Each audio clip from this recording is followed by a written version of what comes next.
Is your window air conditioner struggling to keep up on these super hot days that we're experiencing this summer?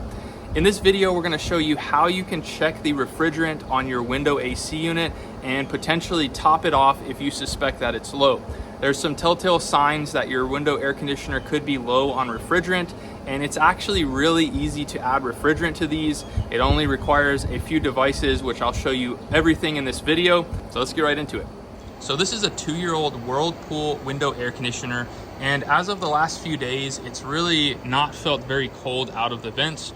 We're going to show you the temperature of these vents and show you what you can kind of expect to see with a window AC unit just for reference, and we'll show you a before and after once we add the refrigerant to this unit.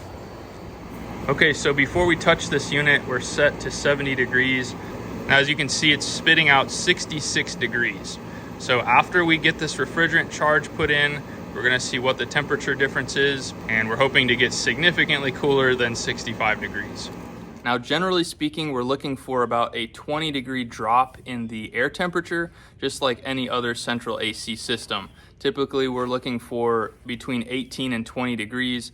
Obviously, this is not in a window, but we're still gonna measure the temperature based on ambient temperature outside and what's coming out of the vents before and after we add the refrigerant.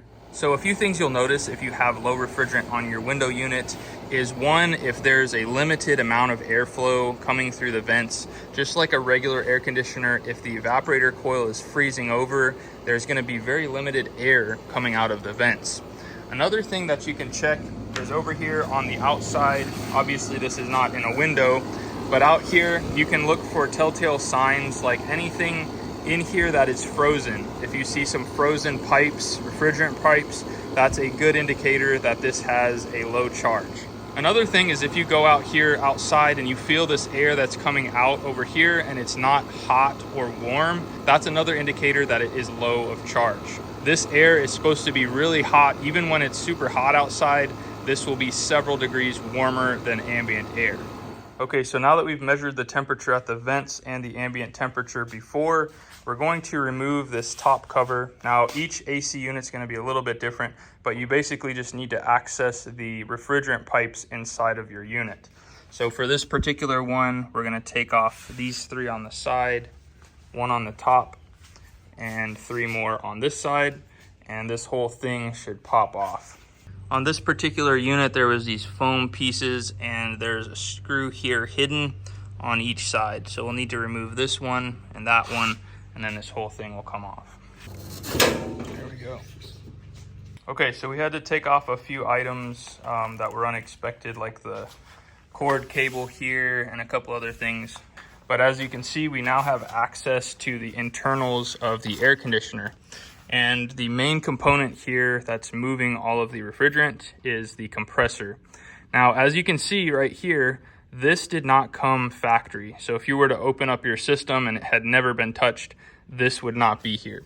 Now, this is what it is. Basically, this is called a saddle valve, and this is a particular size. And as you can see, it's a braze-in version. So you can create a service port to where you can now add and remove the refrigerant with this 1/4-inch service port. However, if you don't have the ability to braze and you still want to add refrigerant to your system, you can install one of these. Now, this is just a saddle valve that uses 2 bolts and basically clamps around the pipe, and you tighten the bolt and it squeezes and makes a seal, and then you have a service port where you can then add more refrigerant to your system or check where it's at if you suspect that it's low. So if you're unsure of what size yours is going to be, because it could be either one of these, you have a couple of options. You can take it apart and physically measure the line and get one that fits, but these are about $15, so you could actually get both of these and return one if you didn't use it, but they're very cheap and very effective. So this particular one, again, is a 1/2 inch. So we're gonna put our saddle valve right here. Okay, so as you can see, this is what it looks like. We have a rubber seal here, and this, without the spacer, is designed for a 5/8 pipe. So if I was to put this around here, as you can see, it has a lot of wiggle room, but the kit comes with this reducer here. So this will slip into this piece right here, and that little nipple will slide into that hole. And then as you can see now, we have a very much smaller opening. And if I put this over, it's gonna be a snug fit on this 1/2-inch pipe. Now you'll notice that this other one that was added is at an angle. That's the reason behind that is because we have to put the case over this when we're done. So if we were to put it straight out like this, we would run into issues when we reassembled. So we're gonna angle it kind of in this orientation. So again, we're gonna make sure our gasket is on there flush. Just go straight in. Now holding that with one hand, we're gonna get our screws started with our other hand.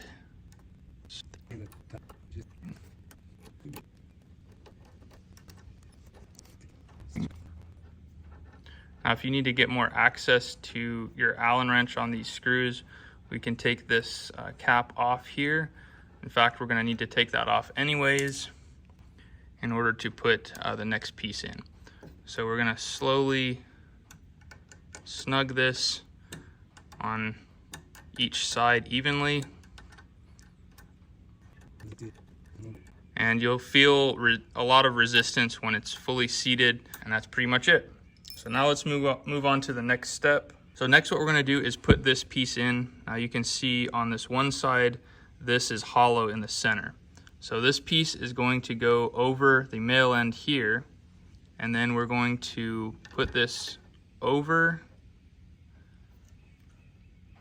And as we start threading this in, what it's gonna do is puncture this pipe, which is now sealed off. Now that we've punctured this, we're simply going to remove this. And as you can see, this tool is still here. This is now disposable, so you can toss it.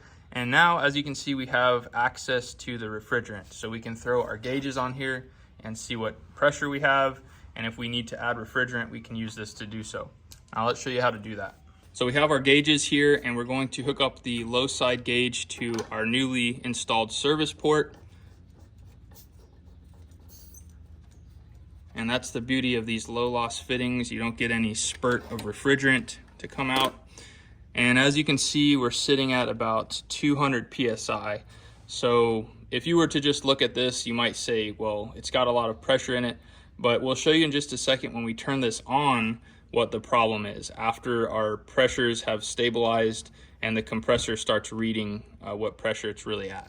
Okay, so our unit is running, and as you can see, we're well below the temperature of freezing on our saturated temp. So this pink scale here is for 410A, and our needle has to be above 32 degrees in order to not freeze. So ideally, we want to be somewhere in the high 30s, low 40s on our low side, and especially since we can only hook up our low side, since that's the only service port we have, we're limited to that. But as you can see, this is starting to freeze up right here. So just in a matter of maybe an hour or so, all of these would be freezed up, and basically this whole evaporator coil would start to freeze, and we would have restriction with the air coming out. But even right now, I can tell it's not nearly as cold as it should be. So again, those are some of the telltale signs that you have low refrigerant, is if you see any frost like this. Okay, so what we're gonna do next is install our hose on our refrigerant tank. Now this is a 30-pound refrigerant tank. You can also purchase a 1-pound refrigerant tank, which is all you're gonna need to top off this little unit. You can find that at abilityrefrigerants.com. You just have to check a box showing that you have your EPA certificate, and you can get that delivered right to your doorstep. So we're just gonna take our middle hose here, make sure that's snug. I'm just gonna tighten it onto the tank here, and we'll open this up. And before we flip this, we're gonna bleed it right here.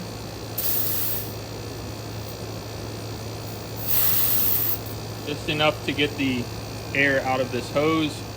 We're also going to bleed this one here. Make sure that no air gets into the system. So now we're gonna flip this upside down. And all we're gonna do next is we're going to open the manifold that basically lets refrigerant go from here to here. And we're going to slowly throttle in on the low side our refrigerant. You'll notice it shoot up. You wanna do it pretty slow because you don't want to slug the compressor.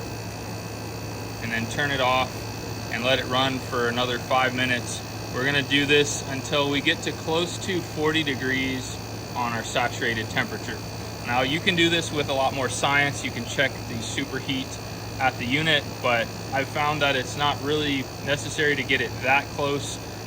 In getting it up to where it needs to be, you're gonna eliminate the freezing over here at your evaporator coil and make sure that it's blowing the right temperature. Now, as you can see already, we're close to freezing temperature, so we're slowly rising and just giving it a little bit of time to catch up in between.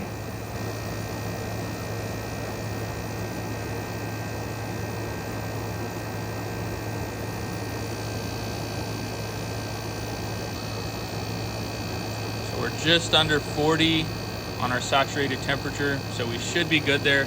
Let's check our vent temperature and see what it's spitting out. As you can see, we're done charging and we're spitting out 48 degrees supply temperature. So that's a 17-degree drop from where we were just a few minutes ago before we added this refrigerant. So huge difference from adding the refrigerant. All right, so we just took our gauges off. We're gonna throw this cap that has a O-ring on here over, just to make sure this is sealed off. So now in the future, if we ever have to service this unit, we have service ports here where we can connect to and add or remove refrigerant as needed. So these are two awesome ways that you can get access to your refrigerant system so that you can add refrigerant. Now, if you have the equipment to do this, this is obviously preferred because there's less of a chance of leaking, but these have a pretty good success rate and they make a really nice seal as long as you install them correctly. And this can be a great way that you can cheaply get refrigerant into your system. So we're simply gonna button this up and we'll be good to go. Well guys, it's that easy to add refrigerant to your window AC unit. I'll make sure and leave links to these items that were used in this video in the video description. Now, if you're interested in seeing another critically important aspect of keeping this maintained, which is keeping the condenser clean, check out this video right here and we'll walk you through how to do that step by step. Until next time, you guys be safe. Later.